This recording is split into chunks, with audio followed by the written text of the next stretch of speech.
At 14, my dad hit me twice and threw me into a blizzard because of my sister's lies. My mom found out the truth, took me in, and tore the family apart.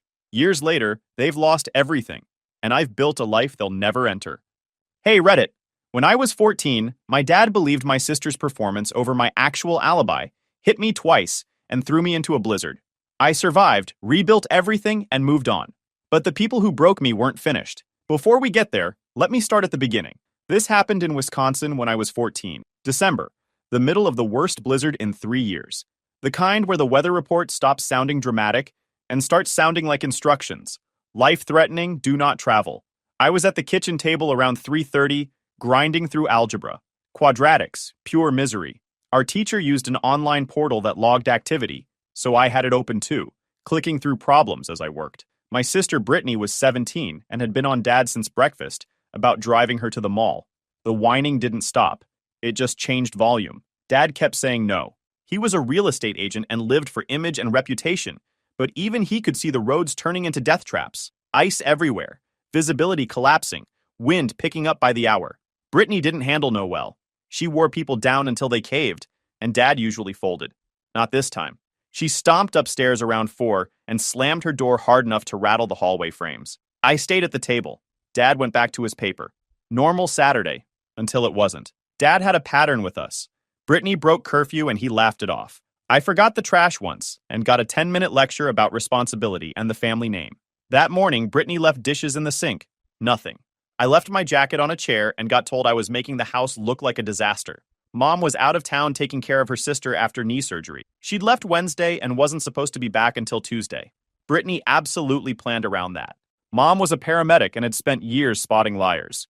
She would have asked questions Dad didn't. Brittany had always been the favorite. Not subtle about it. She got a car at 16.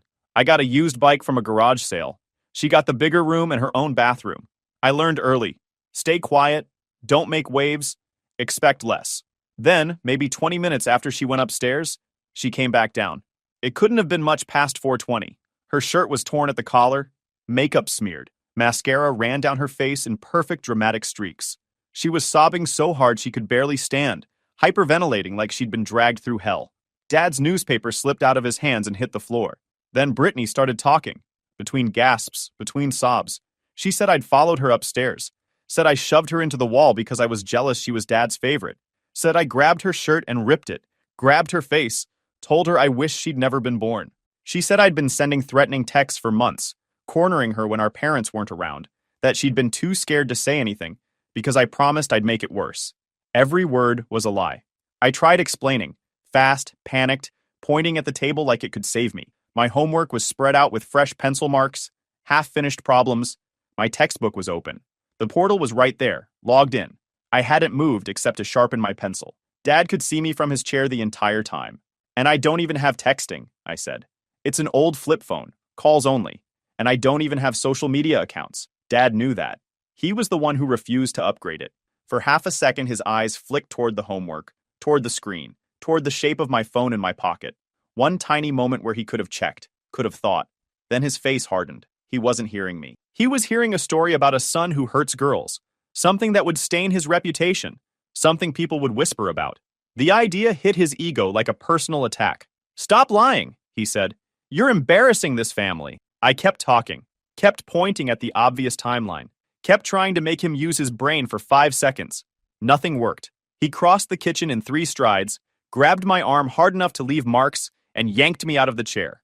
My water glass flew, hit the tile, and shattered. The crash made Brittany's sobbing get louder, like she'd turned the performance up to match the moment. Dad started yelling about what kind of person I was. How dare I hurt my sister? How people would think. The family name, his house, his rules. The louder he got, the less human he sounded. His grip tightened. I cried out, and he took it as more acting. You think this is funny? He snapped. You think you can embarrass this family? The first slap came out of nowhere. Open palm, full force. My head snapped sideways. I tasted blood where my teeth cut my cheek. Dad had never hit me before. Not once. The second slap sent me backward into the counter. My hips smashed the edge and pain flared up my side like electricity. Through the blur, I saw Brittany in the doorway. She wasn't crying anymore, not even a little. No shaking breath, no sobs, just calm, watching. arms crossed, a small, satisfied smile sitting on her face like she'd won something. That's when I knew. This wasn't a tantrum. This was an impulse. She'd built it, waited until mom was gone, torn her own shirt, smeared her own makeup, picked a story she knew would push dad's buttons, because tears and drama always worked on him, especially if it let him feel like a protector. And dad didn't need proof. He just needed a villain. Dad dragged me to the front door, hand clamped on my upper arm like a vice. I wasn't begging, wasn't going to give him the satisfaction, just trying to get him to think for 5 seconds. Look at the actual timeline. The storm outside had gotten significantly worse. Wind screaming around the house like something alive. Snow piling against the railing faster than I'd ever seen. He shoved me outside. I was wearing jeans, a thin hoodie I'd been wearing all weekend, and falling apart sneakers. No coat, no gloves, no hat. The cold was instant and brutal. Knocked the wind out of me. Made my chest seize up. That kind of cold that hurts immediately. Penetrates every layer within seconds. Door slammed. I heard the deadbolt slide with this final, terrible click that cut through the wind. I didn't pound on the door. Didn't scream and beg. What's the point? He'd made his choice. Through the window, I could see Brittany in the entryway. Arms still crossed, that satisfied smirk on her face. She saw me looking. Her smile got wider. Then she turned and walked away. My phone was in my pocket, but useless. It must have taken the hit when my hip slammed into the counter. Screen cracked, wouldn't turn on. Dead or broken, didn't matter which. 2 options. Stand there and freeze to death, or move. My girl best friend Aurora lived 5 blocks away. On a normal day, 10-minute walk tops, in a blizzard with visibility at maybe 5 feet and snow coming down like a wall? Different situation entirely. Temperature was around 5 degrees, according to the weather report that morning. Wind chill probably -20 by now. I found out later it was even worse than I thought. I started walking. Had to. Standing still meant hypothermia. Meant dying on my own porch, while my family watched TV inside. Snow was past my ankles immediately. Drifts came up to my waist in spots. I fell within the first block, hands plunging into snow so deep I couldn't find bottom. Had to dig myself out. My fingers went numb fast, that pins and needles feeling turning into nothing.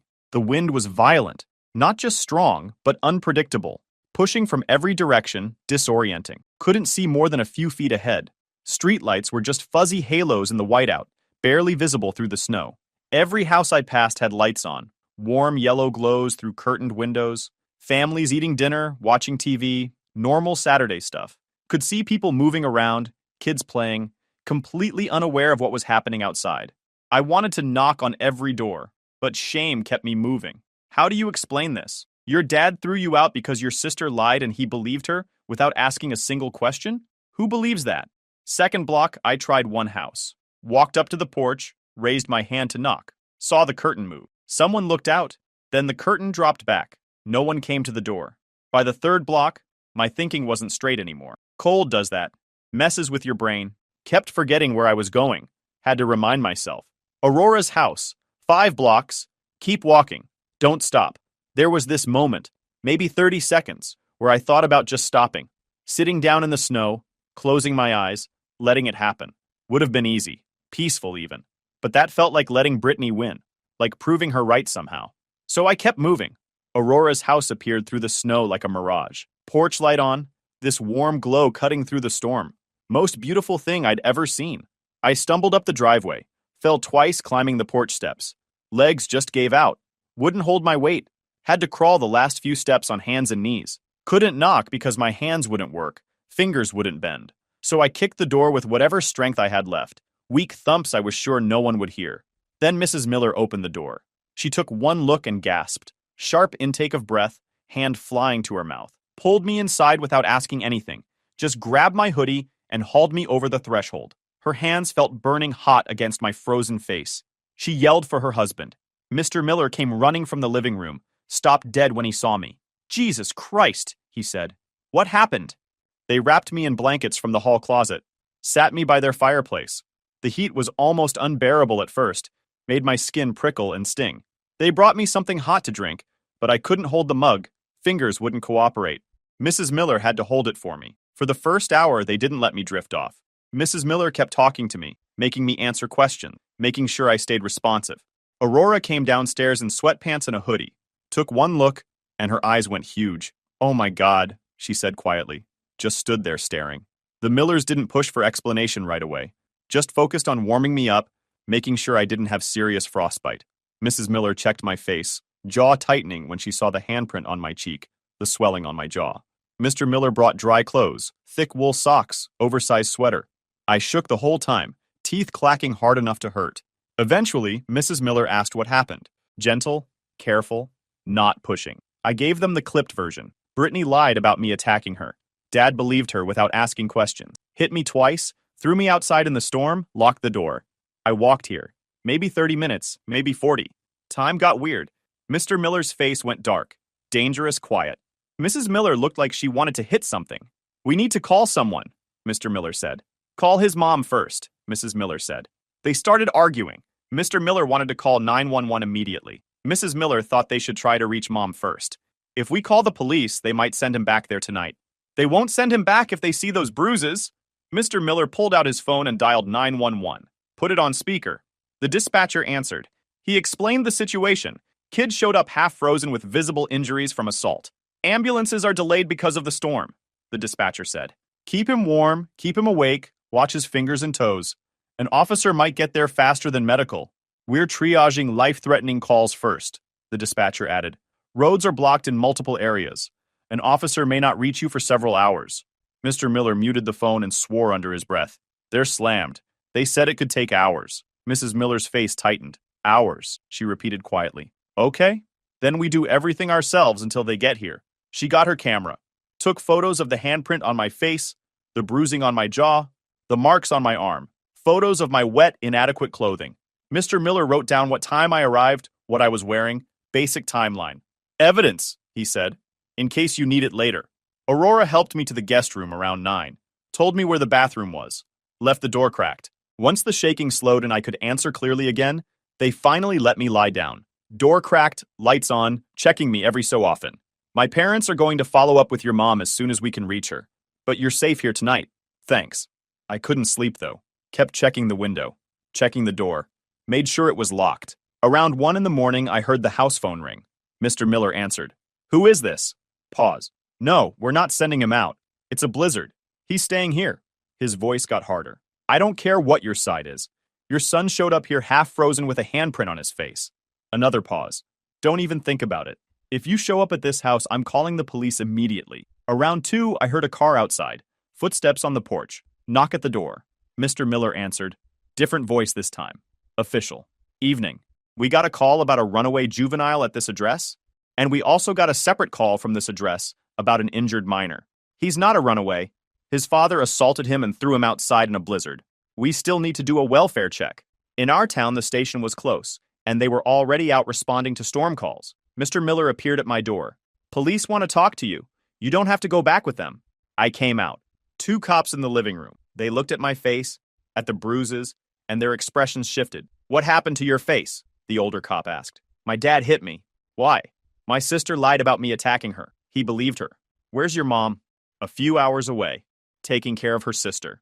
The cops exchanged looks. Your dad called saying you ran away. Said he was worried about you. I didn't run away. He threw me out. The older cop made notes. Took photos of the bruises themselves. We're filing a report. Your mom can work with us on next steps when she gets here. After they left, Aurora knocked quietly. Can't sleep either? Not really. She sat on the floor against the wall. Not too close, giving me space. My parents won't let anything happen to you. Neither will I. You can't promise that. No, but we'll try really hard. That actually helped. Mrs. Miller got through to Mom around 7:30 the next morning. Found a mutual neighbor who had Mom's sister's number. Mom arrived at the Miller house by 10. She left before sunrise and white-knuckled the whole drive. When she saw me, her face did this thing I'd never seen before. This mix of grief and pure fury. Mrs. Miller showed her the photos. Walked her through everything. Mom looked at each photo, jaw getting tighter with every image. She hugged me so hard I thought my ribs would break.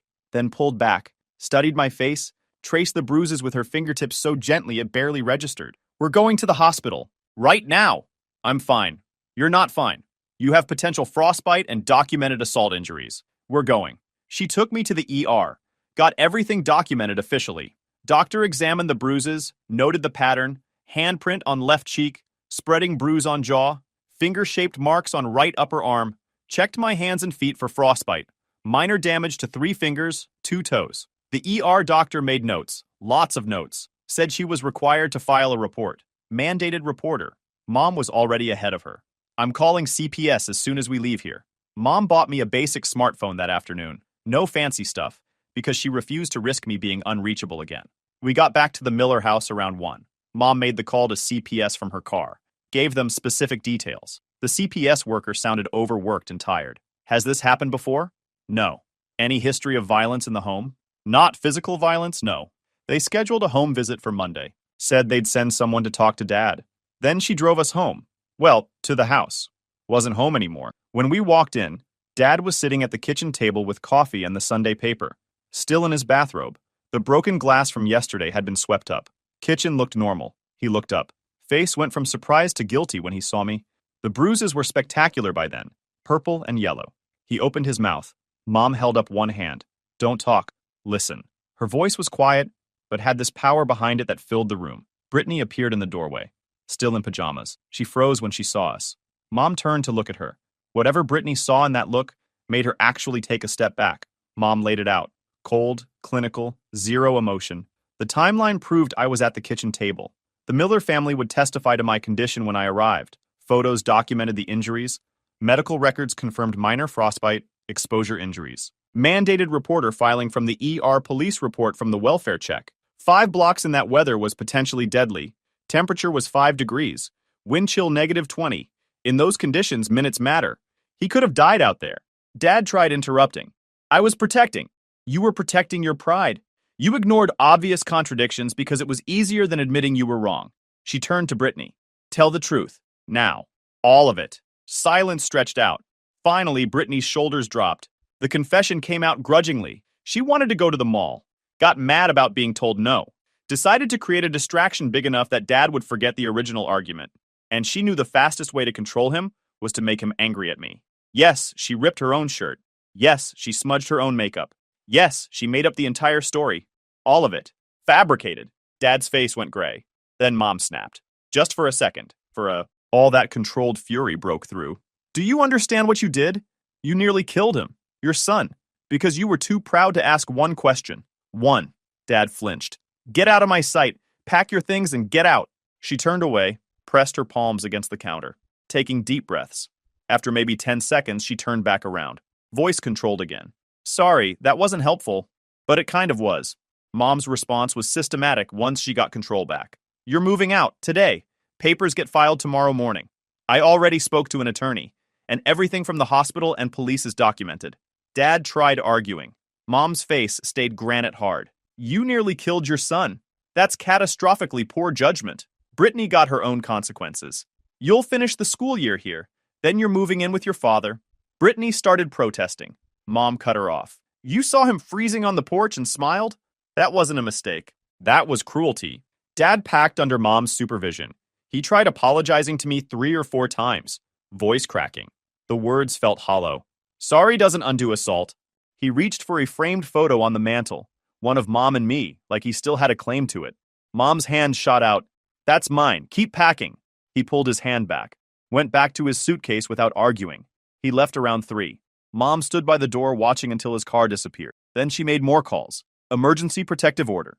Emergency custody hearing. Divorce attorney. Documentation. Documentation. Documentation. The CPS worker came Monday afternoon. She interviewed me separately. Asked blunt questions. Did your father hit you? Yes. More than once? Twice. She made notes. Lots of notes. She established a safety plan. Dad couldn't be in the same residence as me.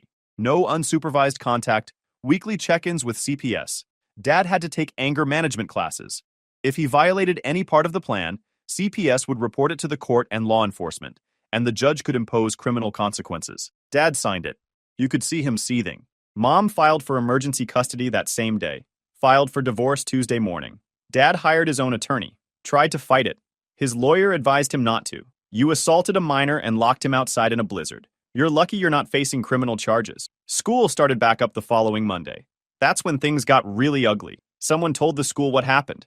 By Tuesday morning, everyone knew some version. The story got distorted. Some thought I'd actually attacked Brittany. Others heard I'd been arrested. Group chats spread rumors faster than I could track.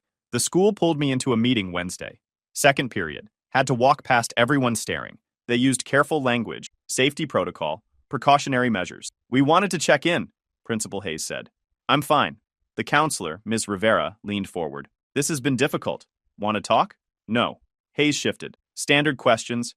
Any violent thoughts? No. You understand why people might be concerned? Not really, since I didn't do anything wrong. Rivera got this pained look. We're trying to make sure everyone feels safe. Everyone meaning Brittany, among others. They changed my schedule that day. Moved me out of 2 classes with Brittany. Changed lunch periods, different gym section. They didn't say the word predator, but they didn't have to. Teachers watched me differently, cautious. Girls kept extra space. Moved seats. Asked to switch lab partners. Amanda made it obvious. We'd been biology partners all year. Day I came back, she asked to reassign. Said she'd be more comfortable. Teacher approved without question. Lunch became isolation. Corner table, ate alone. I started bringing a book. Tried to make it look like a choice instead of exile. Aurora stuck by me. Sat with me at lunch Thursday. Hey, she said. You don't have to. I know. Some of her friends backed off. She didn't care. I heard her arguing with one of them in the hallway once. She came to lunch with red eyes the next day and sat down anyway. One day after school, Brittany cornered Aurora by the parking lot. You should be careful around him. He's not stable. Aurora looked at her for a long moment. You're worried about me. Yes? After what he did? After what you lied about, you mean? I didn't lie. Your story doesn't even make sense. He had a flip phone with no texting. Your timeline was impossible. You got caught in 3 different lies. So no, I'm not worried about him. I'm worried about whatever's wrong with you. Brittany's face went red. She turned and walked away. Meanwhile, Brittany filed a complaint saying she felt unsafe. Said I'd been staring at her in the C-Wing hallway. School investigated. Pulled footage. Found nothing. Because my locker was in A-Wing. Physically impossible. After the second time they found nothing, even staff started looking at her differently. But the complaint did damage anyway. Coach Wilson pulled me aside before gym. Said there'd been concerns about the locker room. Asked if I'd change in the bathroom stall. I didn't argue. One teacher believed me, though. Mr. Patterson, history, called me aside. I know what happened. I've taught Brittany before. If you need a character statement, let me know. Why would you do that? Because truth matters. In March, Patterson submitted my name for a regional academic competition. I got accepted. Started preparing. Finally had something to focus on. 2 days before competition, Hayes called me in. I'm sorry. Your spot's being revoked. Why? I earned this. School board complaint.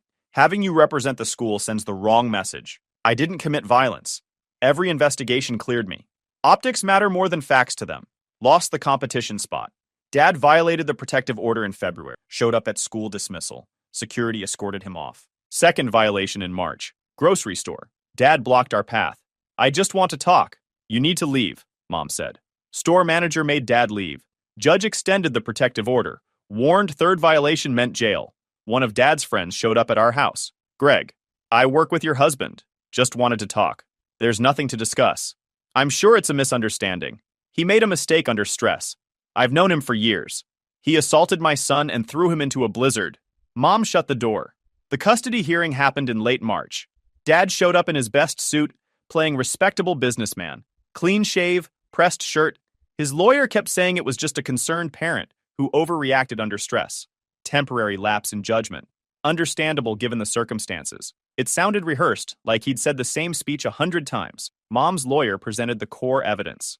Photos from that night showing the handprint bruise, the swelling, the marks. ER documentation listing every injury.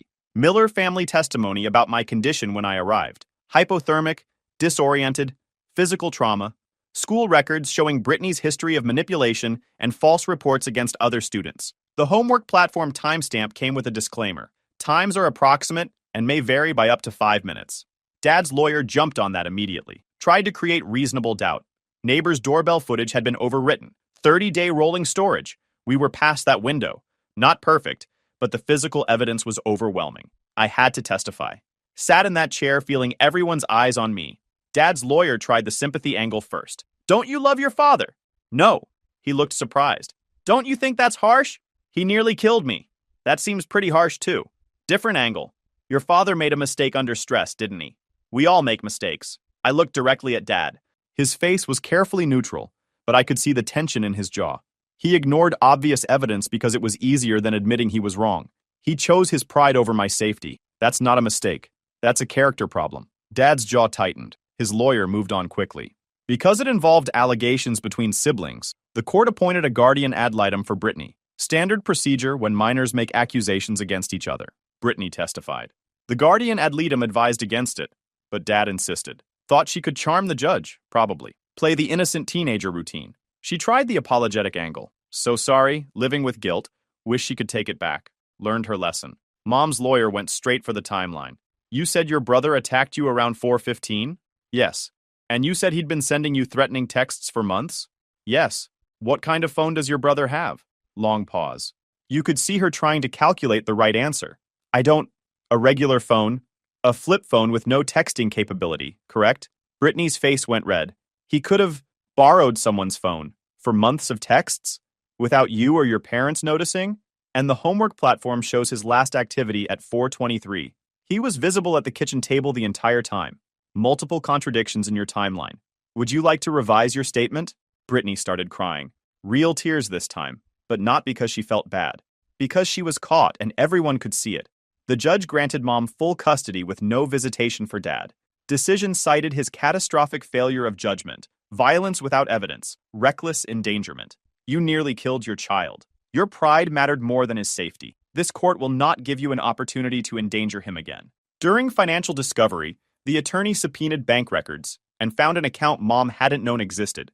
$12,000 in a separate account. Small investment account Mom didn't know about. The judge adjusted the division because of the hidden funds and the custody outcome. Settlement got adjusted. Mom received 68% instead of 50-50. We moved in April into a smaller 3-bedroom across town. But it was ours, mine and Mom's. No betrayal, no violence. She let me pick my room color, a dark navy, and we spent a whole weekend painting with music playing, actually enjoying being in the same space. I wore extra layers even when it wasn't cold. Couldn't help it. Brittany moved in with Dad that June. His new place was a cheap 2-bedroom with thin walls and constant noise. His real estate work dried up fast. Clients drifted. His brokerage stopped giving him leads. Friends backed away. He was barely pulling $4,000 a month, and that apartment was all he could manage. Brittany hated it. Her new school was rougher, full of kids who didn't care about her old social status. Dad kept violating the protective order. Each renewal came with another incident. In the fall of my junior year, he showed up at my robotics exhibition. Security escorted him out.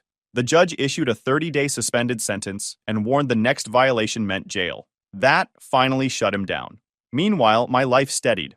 Without chaos in the house, schoolwork made sense again. Mom's place was quiet, organized, safe. I wasn't bracing for the next explosion or dissecting every word that came out of my mouth. Math finally clicked. English essays stopped feeling like uphill battles. Teachers noticed, relief in their voices they didn't try to hide. My grades shot up. B's became A's. I made the honor roll both sophomore semesters. Junior year, I joined the robotics club, made friends who didn't know about the mess, didn't care, just wanted to build things and make dumb jokes. Aurora and I grew closer. Not romantic at first, just study sessions that involved actual studying, weekend movies, homework help, and the kind of normal that felt like breathing clean air. She had this steadiness about her. When I spiraled about a comment at school or another protective order notice, she'd just sit with me, listening without trying to fix me. You're doing good, she'd say sometimes. Never dramatic, just matter of fact. Weirdly grounding. By junior year, I documented everything. Dates, times, exact wording, witnesses. Not paranoia, just survival. Brittany's attempted messages through mutual friends, Dad's voicemails, stray rumors at school. Mom and I recorded it all. I'd learned people believe evidence, not teenagers. Senior year was smoother. My reputation shifted from suspect to kid who got screwed over. Still not great, but better. Enough that some classmates finally treated me like a person again. I got into 3 solid schools. The state university offered the best scholarship, good engineering program, far enough to breathe but close enough to see Mom on weekends. Aurora was applying to pre-law programs within a few hours of me. We didn't talk about coordinating, but we both knew something was changing. I graduated 3rd in my class. Mom cried, happy, proud tears, and hugged me so hard I almost cracked a rib. First time anyone had said they were proud of me and meant it. Dad didn't come. The protective order was still active. Honestly, I preferred it that way. College was a clean slate. New city, new faces, no one whispering about that incident. For the first time since I was 14, I felt like just another student walking across campus instead of a story people. Aurora ended up at a school about an hour away. We stayed in touch, Started hanging out more during breaks, texting every day instead of every few days. Something changed sophomore year. We were studying together over winter break at her place. Chemistry textbooks spread across her kitchen table. She looked up from her notes. So, are we going to talk about this or keep pretending? Talk about what? Us. This. Whatever this is. I put down my pencil. What do you want it to be? I don't know. But I know I missed you when you were gone. And not just friend missed you. Like actually missed you. Thought about you randomly during the day, kind of missed you. Yeah, me too. So what do we do about that? I guess we figure it out. And we did. Slow. Careful. No pressure. Started dating officially spring semester. Long distance was annoying but manageable. She'd drive down some weekends. I'd drive up others. We made it work because we both wanted to. Took me months to tell her everything that happened. When I finally did, she just listened. That's really messed up, she said. Yeah, you're handling it well though. She didn't treat me differently after that. Just kept being Aurora. That meant more than I could explain. We graduated within a week of each other. Both got jobs in the same city. Found an apartment together after dating for 3 years. Mom approved. She'd always liked Aurora. Dad tried reaching out when I was 24. Letter sent to Mom's address. Long thing about regret and growth. I read it once. The words sounded right, but the tone was wrong. Still about his needs. Still making it about him. I wrote back. One sentence. I don't forgive you, and I don't want contact. He tried again 6 months later. I didn't respond. Brittany reached out around the same time. Found me through social media. Sent a message saying she wanted to talk. I blocked her without responding. Then Mom called 3 months ago. Your father's in the hospital. Heart attack. Asking for you. No. Figured you'd say that. Just wanted you to know. He died 2 days later. I didn't visit. Didn't feel guilty about it either. The funeral was small. Maybe 30 people. Dad's parents didn't come. They'd cut contact with him years ago after Mom showed them the photos. A few work acquaintances. Some distant cousins who probably felt obligated. I stood in the back. Didn't participate. Didn't sing the hymns or bow my head during prayers. Just observed. Brittany was there. She'd put on weight, had this worn-down look that comes from years of consequences catching up. Dark circles under her eyes. Cheap dress that didn't fit right. Hair dull and badly cut. After the service, she found me in the parking lot. I was heading to my car when I heard her call my name. Can we talk? She asked, voice shaky, uncertain. No. Please, just 5 minutes. That's all I'm asking. No. She started crying. Not the theatrical sobs from that night 12 years ago. Real tears this time. Messy. Desperate. Snot running down her face. I'm sorry, she said. I know that doesn't mean anything anymore, but I'm sorry. I was 17 and stupid, and I didn't think... You smiled, I cut her off. You watched me freeze on that porch and you smiled. Then you walked away. She flinched like I'd hit her. I know, I was awful. I've had to live with that every day. Do you know what my life has been like? Do you know? I don't care what your life has been like. We're family. No, we're not. Family doesn't do what you did. Family doesn't lie like that. Family doesn't smile while you're dying. I turned to leave. She grabbed my arm. Not hard, just desperate. Trying to keep me there. I pulled away sharply. Don't touch me. I'm trying to make this right. I'm trying... You need forgiveness. You need me to say it's okay, so you can feel better about yourself and move on with your life. But I don't owe you that. I don't owe you anything. But I've changed. I'm not that person anymore. I've been in therapy for years. I understand what I did was wrong. I understand the damage. You can't make it right. What you did doesn't get fixed with an apology and some therapy sessions. It just is. You destroyed this family. You almost killed me. And for what? So you could go to the mall? So you could avoid getting grounded? Her face crumpled. I was a kid. I didn't understand the consequences. You were 17. You knew exactly what you were doing. You tore your own shirt. You smudged your own makeup. You cried on cue. You stood there and lied to Dad's face and you were good at it. Then you smiled while I froze. That's not ignorance. That's cruelty. That's calculated. People make mistakes. That wasn't a mistake. Mistakes are accidents. You planned it. You waited until Mom was gone. You knew Dad would believe you without question. She was sobbing now. Real, ugly crying. I've changed. I swear I've changed. I'm trying to be a better person. Good for you. But I'm not interested in your redemption arc. Find someone else to absolve you. Find a priest or a therapist or whoever. But leave me out of it. I got in my car. Started the engine. She stood there in the parking lot crying. Mascara running down her face. But this time, nobody was coming to comfort her. Nobody was going to believe her story or take her side. I drove away without looking back. Aurora was waiting at our apartment. How'd it go? About how you'd expect. You okay?